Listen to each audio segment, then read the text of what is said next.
사도행전 17장에 들어가 보면 바울이 데살로니가 도시에 선교를 하기 위해서 들어갑니다.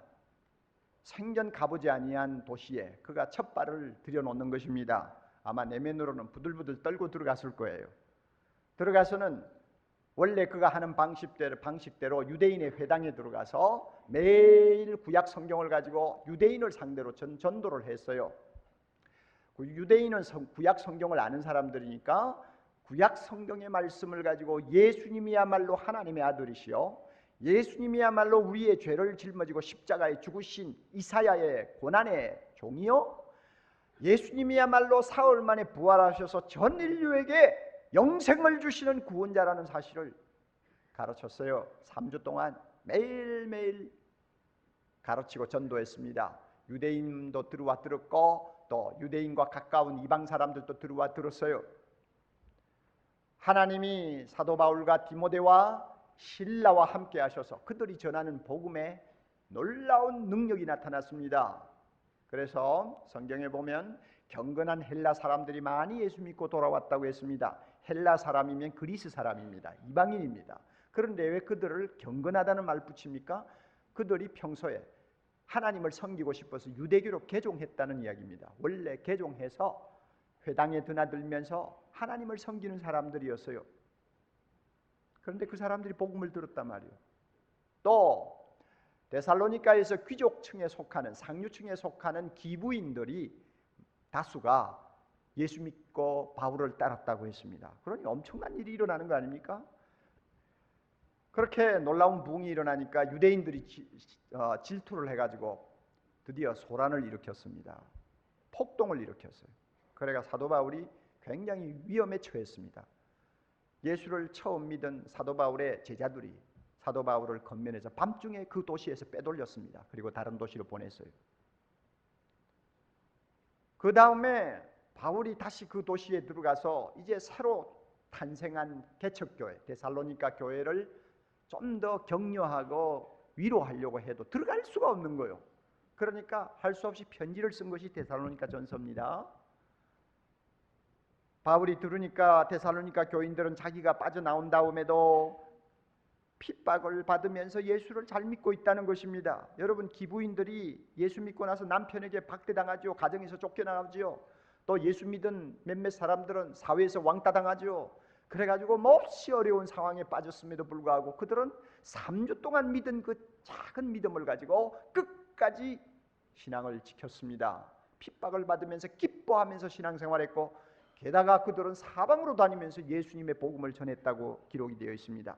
이 소식을 듣고 바울이 너무 흥분하고 너무 감격해서 오늘 우리가 읽은 말씀에 이런 내용이 나오네요. 여러분 19절 20절을 한번 보실까요? 우리의 소망, 바울이 우리라고 하는 것은 바울과 함께 동역하는 두 사람이 있었습니다. 디모데와 실라, 이렇게 합해서 우리라고 그래요. 우리의 소망이 누구냐? 우리의 기쁨이나 우리의 면류관이 누구냐?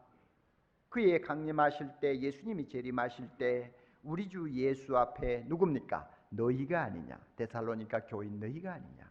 너희야말로 나의 영광이요 기쁨이니라. 너희야말로 우리의 영광이요 기쁨이니라. 여러분, 이 말씀을 쓰고 있는 사도 바울이 지금 막 흥분해가지고 눈에 눈물을 글썽이면서 쓰고 있는 모습을 여러분 눈앞에 그려보지 않습니까? 얼마나 가슴이 뛰었겠어요. 3주밖에 안 된 짧은 기간에 태어난 새로운 영적 생명이요, 그들이 지금 핍박을 무릅쓰고 하나님의 나라를 위해서 지금 신앙생활하고 있다는 소식을 들을 때 얼마나 가슴이 뛰겠어요. 자, 여러분, 그런데 오늘 이 19절 20절을 놓고 우리가 다시 한번 몇 가지를 꼭 배우고 마음에 담아야 되겠습니다. 바울은 예수님이 재림하시는 날이 있을 것이라고 이야기합니다. 사랑하는 형제자매 여러분, 예수님은 재림하십니다. 오늘 처음 이제 여러분이 예배에 참석하신 분들이 꽤 되실 텐데, 사랑하는 형제자매 여러분, 여러분은 지난 주간에 예수님이 나의 구원자라는 말을 듣고 다는 모르지만은 예수님 내가 믿어봐야 되겠다 하는 그런 마음이 생겨서 예수님을 마음에 모시고 믿겠습니다 하고 여러분이 결단했습니다. 한 가지 더 들어두세요. 그 예수님이 하나님이 정해놓은 타임 테이블에 따라서 이 세상에 다시 오십니다. 이것을 재림하신다고 그럽니다. 예수님이 하늘로 올라가실 때에 제자들이 보니까 천사가 와서 예수님을 모시고 올라가는 모습을 보았습니다. 저 구름 사이로 멀리 하나님 나라에 승천하시는 주님을 제자들이 보았어요. 그때 천사가 이야기했습니다. 너희들이 본 이 예수님이 나중에 이 모습 그대로 다시 세상에 오신다. 이렇게 말씀하셨어요. 성경의 제일 마지막에 있는 요한계시록에 보면 예수님이 이렇게 말씀합니다. 내가 속히 오리라. 내가 속히 오리라. 주님이 꼭 이 세상에 재림하셔서 이 악하고 더러운 세상을 심판하시고 영원한 하나님의 나라를 이 우주에 건설하신다고 말씀하셨습니다. 그 일을 위해서 주님은 반드시 오십니다. 그 날이 있기에 우리는 이 세상에서 잘 살아도 이 세상에 정을 주지 않고 그 날을 바라보는 거룩한 성도가 된 것입니다. 그 날이 있기에 우리가 이 세상에서 우리의 뜻을 다 펴보지 못하고 꺾이는 슬픔을 당해도 절대로 기가 죽지 아니하며 절망하지 아니하며 자살하지 않습니다. 왜냐? 주님이 이 세상에 재림하시는 그 날이 되면 나의 슬픔, 나의 고통 주님이 다 위로해 주실 것을 믿기 때문입니다. 그 날이 되면 내가 악한 일로, 악한 사람들로 인해서 당한 손해와 억울하게 내가 입은 상처들이 많이 있지만 주님이 다 싸매주시고 내가 입은 손해보다도 몇 갑절로 더 풍성한 축복으로 나를 위로해 주실 것을 믿기 때문에 남을 향해 이를 갈지 않습니다. 저주하지 않습니다. 그날이 있기에, 그날이 있기에 우리가 이 세상에 너무나 포악한 악을 보고도 절망하지 않는 것입니다. 말로 다 할 수 없는 거짓과 음란과 온갖 더러운 일들이 우리 주변에서 눈을 뜨고 볼 수 없을 만큼 일어나고 있지만은 우리가 그래도 이 세상을 놓고 소망을 갖는 이유가 뭡니까? 그 날이 있기 때문입니다.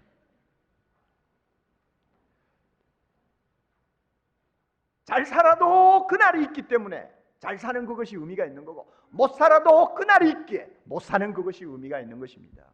그 날이 있다고 그래요. 주님이 오시는 날 어떤 일이 일어날까요? 사도 바울은 지금 그 날을 마음에 그려볼 때마다 막 흥분을 감추지 못하는 것입니다.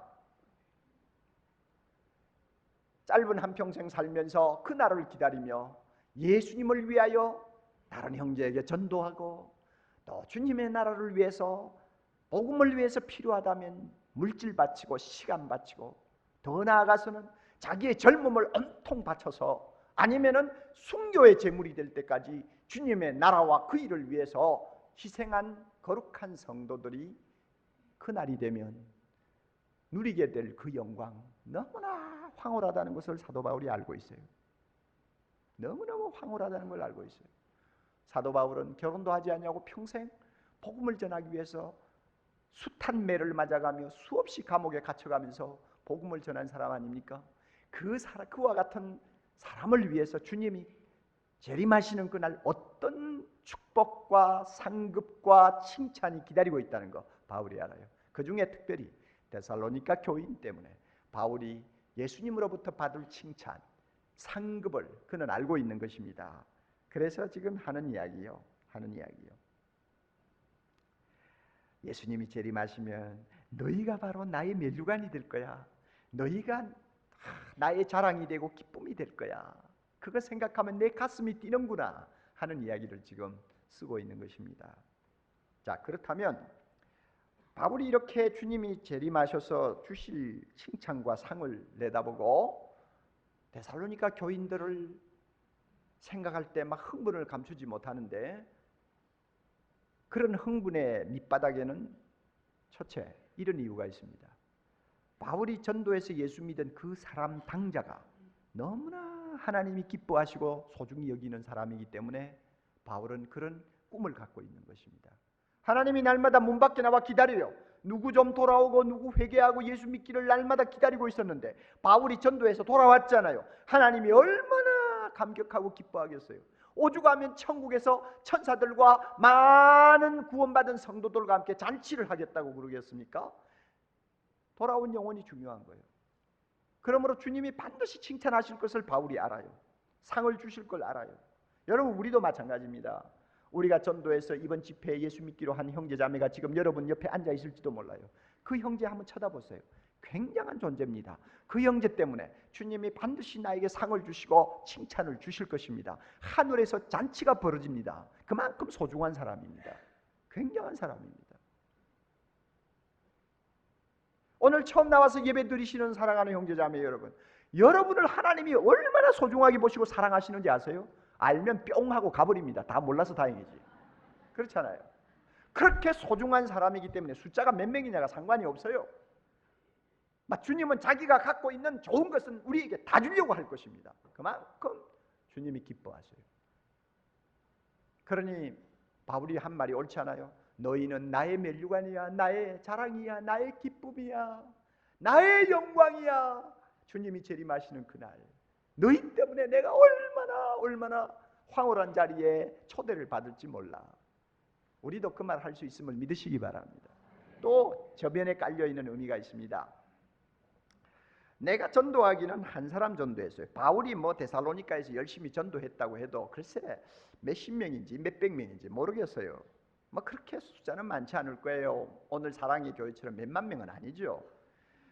그런데 그 적은 수의 사람, 어떻게 보면 한 사람을 놓고 왜 바울이 그처럼 흥분하느냐? 그 한 사람 때문에 그 다음에 이어질 놀라운 사건들이 있다는 걸 알아요.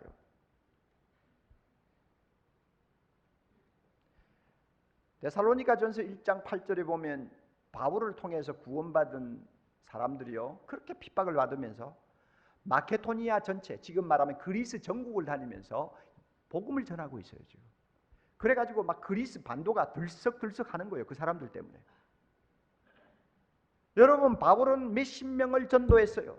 그러나 그 몇십 명이 가만히 있나요? 은혜를 받아놓으니까 온 사방으로 흩어져가지고 복음을 전하는데 도대체 그 사람들로 통해서 몇 명이 예수 믿고 돌아오는지 계산을 할 수가 없는 거예요. 바울이 전도한 그 사람을 통해서 나타날 엄청난 하나님의 백성들을 바울이 지금 연상을 하는 거죠. 굉장하겠구나. 굉장하겠구나. 그것을 보시고 주님이 나에게 칭찬하실 거야. 나에게 상을 주실 거야. 바울이 그렇게 생각하는 것입니다. 틀림없는 사실이요. 주님이 재림하시는 날, 바울이 전도한 사람들 때문에 예수 믿게 된 구름대와 같이 많은 사람들 때문에 바울이 하나님 앞에 얼마나 영광스러운 존재가 될지 사람이 다 그거는 상상을 못하는 것입니다. 그래서 너희는 나의 자랑이요 기쁨이요 나의 영광이니라 이렇게 말하는 것입니다. 바울에게만 그렇습니까? 우리에게도 마찬가지입니다. 나는 한 사람 전도했잖아요. 애 낳 키우는 초라한 아주머니일 수도 있어요. 그러나 여러분, 눈을 조금 더 크게 뜨고 그 다음을 한번 보세요. 이 아주머니 내 보기는 대단하지 않아요. 그죠? 구원받은 그 하나만으로 감사해요. 그러나 하나님은 그렇잖아요. 이 아주머니 때문에 자녀들이 예수 믿을 것이고, 맞아요 안 맞아요? 맞죠. 그 다음에 이 아주머니를 통해서 또 얼마나 앞으로 20년 30년 동안 예수 믿고 돌아올 사람이 많은지 아무도 몰라요. 그리고 이 자녀들이, 그 아주머니의 자녀들이 예수 믿고 나서 또 자라가지고 이 자녀들이 어떤 인물이 될지 몰라요. 그리고 이 자녀들을 통해 또 얼마나 많은 사람이 예수를 믿게 될지 몰라요. 그리고 그 자녀의 자녀를 다 계산하면은 100년 동안에 도대체 한 사람 때문에 얼마나 많은 사람이 하나님 앞에 돌아올지를 계산을 할 수가 없는 것입니다. 이런 이유로 이사야는 수백 년 전에 이런 예언을 했어요. 예수 믿고 하나님 앞으로 돌아온 사람, 비록 그 사람은 세상 사람 눈에 가장 작은 약자일 수도 있다. 그러나 사람 눈에 약자로 보일지라도 하나님의 손에 일단 잡히면 그 약자가 천을 이룬다. 사람 보기에는 아무 힘도 없는 작은 자로 보일지 모르지만 그 작은 자 하나를 통해서 큰 나라가 이 땅에 모습을 드러내게 될 것이다. 이사야가 그렇게 예언했어요. 예수님은 이 말을 바꾸어서 뭐라고 하시는지 알아요? 한 알의 밀알이 떨어져 썩으면 어떻게 되고요? 많은 열매를 맺는다고 했어요. 그러니 내가 전도한 한 사람이 앞으로 그를 통해서 하나님 앞에 어떤 일을 하게 될 것이며 어떤 기적 같은 일들이 일어나게 될지 아무도 상상을 못하는 거예요. 그것을 내다볼 때 그 한 사람이 엄청난 존재로 보이는 것입니다. 바로 이거예요. 전라남도 신안군 암태도라고 하는 조그마한 섬이 있습니다. 그 섬에서 그런 대로 지주라는 말을 들을 정도로 괜찮게 사는 집안에 딸이 하나 태어났어요. 문씨 집안입니다. 그래서 딸 이름을 중경이라고 지었어요. 문중경. 그 딸이 그 섬에서 자랐습니다. 그리고는 그 옆에 있는 중도라고 하는 섬으로 시집을 갔어요. 그 정씨 집안에 시집을 갔는데 참 행복하게 살 줄을 알았는데 그만 애가 없는 거예요. 5년을 지나도 7년을 지나도 애가 없으니까 드디어 자식을 기다리는 시부모한테서만 무진장 구박을 받고 하루하루를 살아야 되는 참 모진 인생이 되어버렸습니다.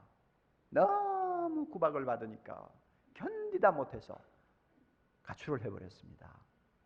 그리고는 이왕 죽을 바에는 아는 사람들이 있는 섬에서 죽을 게 아니라 아무도 아는 사람이 없는 서울에 나가서 죽자 하고는 야간 열차를 타고 서울로 올라왔어요. 용산역에 내렸습니다. 갈 데가 없잖아요. 이제 죽으러 가야 되니까. 그런데 어디서 막 박수 소리가 들리고 막 무슨 노래하는 소리가 들리는 거예요. 이상한 소리다 하고는 소리 나는 데를 찾아갔답니다. 갔더니 천막을 쳐놨는데 그 밑에 수백 명의 사람들이 모여가지고 막 박수 치면서 노래를 부르고 어떤 사람은 일어나서 막 춤을 추고 그러는 거예요. 그게 뭐냐 하면은 그 당시에 유명한 부흥사였던 이성복 목사님이 인도하는 전도 집회였습니다. 가보니까 희한하잖아요. 뭐가 좋아서 저 사람들은 저렇게 박수치고 춤을 추냐. 그리고는 자기도 모르게 저 뒷자리에 엉거주춤 앉았어요. 나중에 설교를 들었습니다. 이성복 목사님 잘생겼어요. 수염이 이렇게 쫙 나고요. 정말 천사같이 생겼어요. 저 설교자가 되려면 좀 그렇게 인물도 좋아야 되는데 저 같은 사람은 뭐 도무지 따라가지를 못하는데요. 그러니까 벌써 얼굴만 쳐다봐도 은혜를 받죠. 그런데 이성복 목사님 굉장했습니다. 하나님이 크게 쓰는 종이었어요. 하나님이 당신을 사랑합니다. 당신을 너무 사랑하시기 때문에 당신을 영원히 행복하게 살 수 있는 천국을 주기 위해서 자기 아들 예수님을 당신 대신에 십자가에 희생해 하셨습니다. 그분이 이제 살아나셔서 당신을 하나님 나라로 인도하려고 합니다. 당신이 얼마나 하나님 눈에 소중하고 중요한 존재인지 압니까? 예수 믿고 하나님 앞으로 오십시오. 그러면 모든 죄 용서받고 영광스러운 하나님의 자녀가 됩니다. 이런 복음을 그 시간에 이 자매가 들은 거예요. 듣는 순간 성령이 그 마음을 활짝 열고 그 살아계신 예수님을 마음에 모시도록 만들었습니다. 눈에 눈물이 비어도 쏟아지고 하나님이 나를 이렇게 사랑하신다니 정말일까? 정말 나 같은 것도 사랑하실까? 애 못 낳아가지고 구박받은 나 같은 거 사랑하실까? 그런데 사실이라 그 말이에요. 사실로 믿어지는데 어떻게 합니까? 그 순간 이 문중경이라고 하는 자매의 마음이 완전히 새 마음으로 거듭났습니다. 자살하겠다는 생각은 싹 날아가 버리고 나도 별 볼 일 없는 인간인 줄 알았는데 이렇게 소중하다면 나도 하나님을 위해서 주님을 위해서 좀 인생을 살아와야 되겠다 하는 결심이 생겼어요. 그리고는 이성복 목사님이 목회하고 계시는 목포의 교회로 내려갔습니다. 그리고 그 교회에서 양육을 받고 전도인이 되었어요. 다니면서 전도하는 사람이 되었습니다. 자기가 한참 이제 전도를 하다가 생각하니까 나를 구박하던 시댁이 살고 있는 중도로 돌아가자. 거기 가서 그들을 전도하자. 그래가지고 배 타고 중도 섬에 왔습니다. 사람들이 환영을 하겠어요? 그런데 하나님이 그에게 굉장히 담대함을 주셨어요. 동네 어귀의 조그마한 마당에 서서 찬송가 성경을 손에 들고 치마 저고리를 입은 여자가 여기에 딱 조여 맺고 이렇게 서면 전도인 같이 보이지 않습니까? 그런데 사람을 끌어모아야 전도를 할 거 아니야. 그러니까 그 당시에 제일 많은 사람들이 불렀던 참 애창하던 찬송이 있어요. 예수 사랑하심은 거룩하신 말일세 우리들은 약하나 그 다음에 예수 권세 많도다 날 사랑하신, 날 사랑하신, 날 사랑하신 성경에 쓰셨네. 부르니까 별 구경거리가 없는 섬이라 사람들이 얼마나 몰려들었겠어요. 뭐 몇십 가구가 살았는지는 모르지만 쫙 모였네요. 애 못 나가 구박받던 여자가 갑자기 변신을 해가지고 와서 미친 것처럼 찬송을 부르니까 안 모여들 수가 없죠. 그래가지고 이 여자가 막 예수 복음 전했어요. 놀라운 일이 일어났습니다. 믿고 나오는 사람들이 생긴 거예요. 거기에서 재미 보자. 그 다음에 있는 지도로, 그 다음에 있는 암태도로 배를 타고 다니면서 막 복음을 전했어요. 그러다가 6.25 사변이 일어났습니다. 공산당이 그 섬에까지 들어와가지고 예수 믿는다고 해서 이 문중경 씨 잡아가서 총살시켜버렸어요. 하나님의 거룩한 제단에 올려진 순교의 제물이 된 거예요. 그리고 그 사람 가버렸어요. 그 사람 이름 역사책에 없어요. 교회사책에 한자도 없어요. 그 사람의 사역에 대해서 공식적으로 문서가 없어요. 역사의 뒤안길로 사라진 거예요. 그런데요, 놀라운 건 뭔지 아세요? 그렇게 섬섬을 다니면서 복음을 전했는데 그 부인을 통해 예수 믿고 돌아온 사람들 중에 목사가 된 사람이 68명이요. 상상을 할 수 있어요? 그런데 더 놀라운 것은 그 목사 중에서 지난 반세기 동안 한국교회 부흥을 주도하고 한국교회에서 리더십을 장악하고 엄청난 영향을 끼친 거목들이 몇 사람이 들어있어요. 아마 정태기 박사도 분명히 이 부인을 통해 예수 믿은 것 같아요. 근데 말을 안 해요. 내가 보니까 틀림없어요. 그 사람 섬사람이거든요. 예, 전라도 섬사람이란 말이에요. 근데 말 안 하더라고요. 그래서 내가 감으로 이 사람도 그 부인 때문에 예수 믿었구나. 정태기 박사 지금 상담학 분야에서는 한국 1인자 아닙니까? 얼마나 많은 사람이 치유를 받고 있어요? 지난 3, 40년 동안 한국의 젊은이들의 가슴에 불을 붙인 위대한 전도자가 있습니다. 그분을 통해서 아마 수십만 명의 젊은이들의 삶이 바뀌었어요. 그리고 지금 그분을 통해 영향을 받은 젊은이들이 한국교회의 중요한 자리에서 리더십을 장악하고 있어요. 캠퍼스가 달라졌어요. 김중곤 박사예요. 그 사람이 그 섬의 출신이래요. 나만 섬놈인 줄 알았더니 그분도 섬놈이요. 놀라운 이야기 아니에요, 여러분? 문중경이라고 하는 자매는 김중곤이라는 사람이 앞으로 나타날 줄 몰랐죠. 그죠? 젊은이들 전도했죠. 그러나 그 사람 때문에 복음을 들은 김중곤 목사님 때문에 수십만 명, 아마 수백만 명이 복음의 영향을 받은 거예요. 얼마나 엄청나요? 여러분에게 자랑이 될 사람이 누굽니까? 주님이 여러분을 보시고 칭찬하시면서 면류관을 씌워줄 만한 사람들이 몇 명이나 됩니까? 사랑하는 형제자매 여러분, 주님이 오시는 날이 점점 다가옵니다. 그날을 바라보고 그날을 사모할수록 나의 젊음도, 내가 가지고 있는 재산도, 내가 갖고 있는 지위도, 내가 키우는 자식도, 세상을 구원하시려고 하는 하나님의 뜻을 위해서 모두 집결될 수 있도록, 한 생이 집결되어 쓰임받을 수 있도록 여러분이 기도하시기를 바랍니다. 그것만이 영원한 우리의 자랑이요 기쁨이요 찬송이 될 것입니다.